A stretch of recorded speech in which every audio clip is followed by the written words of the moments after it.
তোমার নাম তো ইতিহাসের পাতায় লেখা থাকবে মা। মা, ছেলের কবরস্থানে মুসলমান মেয়েদের যাবার আইন আছে কিনা আমি জানি না, কিন্তু আমার কবরে তুমি এসো মা। আমি কবর থেকে তোমাকে দেখে খুব শান্তি পাবো। আমার কাছে মনে হয় কপি করেছো। I think you sort of did it on your on.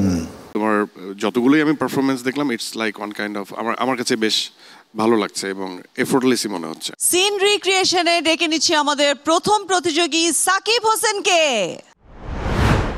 এই সেগমেন্টে আমি আসলে বাংলাদেশের কিংবদন্তি অভিনেতা সালমান শাহ স্যারের সত্যের মৃত্যু নিয়ে এই সিনেমার একটা দৃশ্যে অভিনয় করার চেষ্টা করেছি। তোমার মতো মা কটা ছেলের ভাগ্যে হয়। আমি যে তোমাকে নিয়ে গর্ব করি মা, গর্ব করি। তুমি সত্যের জন্য নিজের ছেলেকেও ক্ষমা করোনি। তোমার মতো মা কজনের ভাগ্যে হয়? আমার তোমাকে নিয়ে অনেক গর্ব হয় মা, গর্ব হয়। তুমি সত্যের জন্য তোমার ছেলেকেও ক্ষমা করোনি। তোমার নাম তো ইতিহাসের পাতায় লেখা থাকবে মা।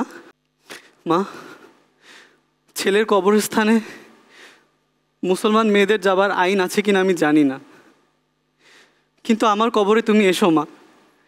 আমি কবর থেকে তোমাকে দেখে খুব শান্তি পাবো। আজ যে আমাকে বলতেই হবে মা, আজ যে আমার বিদায়ের দিন, আজ আমাকে সব কিছু বলতেই হবে মা। যে খুনটির জন্য আমার ফাঁসি হতে যাচ্ছে, সে খুনটি আমি করিনি মা। আমি তোমাকে স্পর্শ করে বলছি মা, সে খুনটি আমি করিনি। মৃত্যুর আগে কেউ মিথ্যে কথা বলতে পারে না মা, আমিও মিথ্যে কথা বলছি না। আমাকে বিশ্বাস করো মা, আমি খুনটি করিনি। আমি কিছু বলিনি শুধুমাত্র তোমার কথা মিথ্যে প্রমাণিত হয়ে যাবে বলে মা। আমি চাইনি, আমি তোমাকে মিথ্যে প্রমাণ করতে চাইনি মা। আমার কাছে মনে হয় কপি করেছো। I think you sort of did it on your own. তোমার যতগুলোই আমি পারফরমেন্স দেখলাম, it's like one kind of আমার কাছে বেশ ভালো লাগছে এবং এফোর্টলেসই মনে হচ্ছে। আপনার জাজরা আপনাকে ছোট ছোট বা বড় বড় যে কারেকশনগুলো দিয়েছেন, এগুলো যদি আপনি আরো একটু মনোযোগী হন, আরো চিন্তা করেন। সামনে দাঁড়াবার খুঁজছে তোমায় মঞ্চ তোমার।